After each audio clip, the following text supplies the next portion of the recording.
કોંગ્રેસ મોટા પાયા પર આખા તોડફોડ કરી શકે છે, એટલે આખું જે કોંગ્રેસની રચના છે એમાં રિકન્સ્ટ્રક્શન કરી શકે છે. નમસ્કાર. ગુજરાતમાં 8 અને 9 એપ્રિલ 2025ના દિવસે ગુજરાતનું રાષ્ટ્રીય અધિવેશન પૂરું થયું. રાહુલ ગાંધી દિલ્હી પહોંચી બી ગયા અને ખડગે બી દિલ્હી પહોંચી ગયા અને બધા પોતપોતાના કામમાં પણ વ્યસ્ત થઈ ગયા. પરંતુ કેટલાક જાણકારોએ આ 2 દિવસના રાષ્ટ્રીય અધિવેશનની અંદર જે કંઈ પણ થયું એના વિશે થોડું એનાલિસિસ કર્યું છે કે કોંગ્રેસ આ અધિવેશનમાંથી શું મેળવી શકશે, આના પછી શું. તો આના વિશે હું તમારી સાથે વાત કરીશ. મારું નામ રાજેશ શાહ છે અને તમે જોઈ રહ્યા છો ગુજરાતના સૌથી મોટા ડિજિટલ ન્યૂઝ પ્લેટફોર્મ ખબર છે .com. હવે ગઈકાલે એટલે 8 અને 9 2 દિવસ જે રાષ્ટ્રીય અધિવેશન થયું એમાં કોંગ્રેસે એક નવું સ્લોગન આપ્યું કે નવી ગુજરાત નવી કોંગ્રેસ એવું સ્લોગન આપ્યું.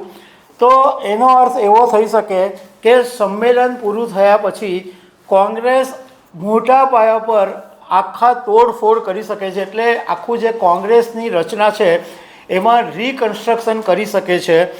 અને ગુજરાતની અંદર જે ટોચની નેતાગીરી છે એમાં મોટે ભાગના જે છે એ જૂના નેતાઓના સંતાનો છે. એટલે આ લોકો જે અત્યારે કોંગ્રેસમાં ટોચની નેતાગીરી જે ગુજરાતમાં છે એ રાજકારણને પાર્ટ ટાઈમ રાજકારણ ગણે છે, ફૂલ ટાઈમ આપતા નથી. એટલે એવી એક શક્યતા છે કે નવું ગુજરાત નવી કોંગ્રેસ, તો કોંગ્રેસ મોટા પાયે ફેરફારો કરીને મોટા પાયે બદલાવ કરીને નવા નેતાઓને ઘર ભેગા કરી શકે છે. અને જે યુવાનો છે જે ફૂલ ટાઈમ રાજકારણમાં કામ કરે છે, જે ગ્રાઉન્ડ લેવલે કામ કરે છે એવા યુવાન નેતાઓને કોંગ્રેસ હવે આગળ લાવે એવી શક્યતાઓ છે. ઇવન ખડગેએ પણ ગઈકાલે એવું કીધું હતું કે જે લોકો કામ કરવા માંગે છે એ કોંગ્રેસમાં રહે, બાકી જે લોકો કામ કરવા નથી માંગતા એ ક્યાં ઘરે આરામ કરે, ક્યાં રિટાયર થઈ જાય. બીજું આની અંદર જે મહત્ત્વનો મુદ્દો છે કે આખા અધિવેશનની અંદર જો કોઈ મેઇન ફોકસ રહ્યું હોય, આર પારની જો કોઈ એક જ વાત રહી હોય તો એ સરદાર પટેલ છે. 8મી તારીખે સરદાર પટેલ પર એક પ્રસ્તાવ રજૂ કરવામાં આવ્યો, એ મંજૂર કરવામાં આવ્યો અને મોટે ભાગની મિટિંગમાં ચર્ચા છે એ સરદાર પટેલ પર જ હતી. તો એનો મતલબ જાણકારો એવું કહે છે કે કોંગ્રેસ હવે સરદાર પટેલને ચહેરો બનાવવા માંગે છે, કારણ કે અત્યાર સુધી ભાજપે સરદાર પટેલના નામે રાજકારણ કરી અને ઘણું બધું મેળવી લીધું છે. તો હવે કોંગ્રેસને મોડે એવું સમજાયું છે કે ગુજરાતની અંદર ઘૂસવું હોય તો સરદાર પટેલને યાદ કરવા પડે. એટલે આ વખતે બંને દિવસ સરદાર પટેલ પર જ ફોકસ કરાયું. ઇવન જ્યાં આગળ જે CWCની મિટિંગ હતી એ પણ સરદાર પટેલ સ્મારકમાં હતી. એટલે સરદારને હાઇજેક કરવાનું કામ આ વખતે કોંગ્રેસે કર્યું છે. બીજું સૌથી મોટું કારણ એ છે કે પાટીદારનું જે પોલિટિક્સ છે, એટલે ગુજરાતમાં પાટીદારો છે એ રાજકારણની અંદર બહુ જ મોટી મહત્ત્વની ભૂમિકા ભજવે છે. પાટીદાર જે મતદારો છે એ બહુ મૂલ્ય હોય છે, એમના વોટ બધી જ પાર્ટીઓ માટે બહુ જ ઇમ્પોર્ટન્સ હોય છે. હવે જ્યારે ઇન્દિરા ગાંધીનો સમય હતો ત્યારે પાટીદારની બિલકુલ અવગણના કરવામાં આવી હતી અને જ્યારે માધવસિંહ સોલંકીએ પોતે ખામ થિયરી લઈને આવેલા તો એની અંદર પાટીદારનો સમાવેશ નહોતો. અને ખામ થિયરી પછી કોંગ્રેસે તે વખતે વિધાનસભાની અંદર ઐતિહાસિક 149 બેઠકો મેળવેલી. એટલે કોંગ્રેસ એવું માની લીધેલું કે પાટીદાર વગર પણ કોંગ્રેસ બહુ જ સારી રીતના ચૂંટણી જીતી શકે છે.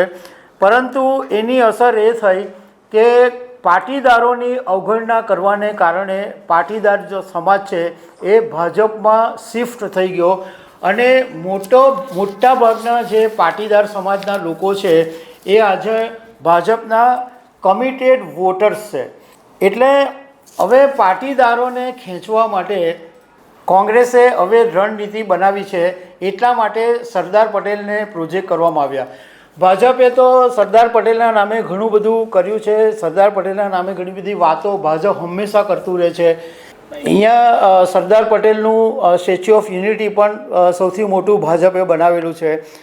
એટલે કોંગ્રેસે આ વખતે સરદાર પટેલને પર ભાર મૂક્યો છે કે જો ગુજરાતની અંદર જો ચૂંટણી જીતવી હશે તો આ સરદાર પટેલને અપનાવવા જ પડશે. ભાજપે અત્યાર સુધીમાં એક એવું લોકોના મગજની અંદર ઠસાવી દીધેલું હતું કે કોંગ્રેસ સરદારની અવગણના કરે છે એવી પાટીદાર સમાજની ઉપર છાપ ઊભી કરી દીધેલી, અને એને કારણે આખો જે પાટીદાર સમાજ છે એ ભાજપ તરફ આવી ગયો છે. હવે એક વાત સમજવા જેવી છે કે કોઈ વિચાર તમે રજૂ કરો અને એ વિચારને ગ્રાઉન્ડ લેવલ પર ઉતારો, એ બંનેની અંદર ફરક છે. આપણા દિવંગત પૂર્વ રાષ્ટ્રપતિ અબ્દુલ કલામે કીધેલું કે તમે સપના જુઓ એ વાત જુદી છે અને સપના જોયા પછી એની પર એક્શન લો એ વાત જુદી છે. એટલે કોંગ્રેસ ભલે અત્યારે આ વિચારની વાત કરે છે, પરંતુ જ્યાં સુધી ગ્રાઉન્ડ લેવલ પર એક્શન નહીં લેવાશે ત્યાં સુધી ભાજપ માટે મુશ્કેલ પડશે. ભાજપે પોતાના કાર્યકરોને સક્ષમ બનાવવા પડશે અને ગ્રાઉન્ડ લેવલે લોકોની જે સમસ્યાઓ છે એને સમજવી પડશે અને બધા જ નેતાઓને શક્તિશાળી બનાવવા પડશે. તો એ કોંગ્રેસ માટે લેખે લાગશે. ગુજરાત માટે એક વસ્તુ બહુ જરૂરી છે કે વિપક્ષ ઓલવેઝ પાવરફુલ હોવો જોઈએ. જો વિપક્ષ પાવરફુલ નહીં હોય તો આપણે અત્યારે જેમ જોઈએ છે એમ સરકાર બધાને અવગણે, સરકાર કોઈને ગણે જ નહીં, કારણ કે વિપક્ષ જ નબળો છે. તો આ કોંગ્રેસ મજબૂત થાય અને વિપક્ષ મજબૂત થાય એ પણ ગુજરાત માટે સારું છે. કમસે કમ જો વિપક્ષ મજબૂત થશે તો સરકારના કાન પકડી શકશે, સરકારને મનાવી શકશે. બાકી અત્યારે સરકાર વિપક્ષ નબળા હોવાને કારણે કોઈને ગાંઠતી પણ નથી અને એને કારણે અધિકારીઓ પણ કોઈને ગાંઠતા નથી, અધિકારીઓ પણ મનમાની કરતા રહે છે. એટલે આ જો કોંગ્રેસે અત્યારે જે રણનીતિ બનાવી છે અને એના પર જો કામ કરશે તો કમસે કમ એક મજબૂત વિપક્ષ તો બનશે. તો દર્શક મિત્રો, આવી અનેક વાતો સાથે અમે તમને મળતા રહીશું. Thank you very much.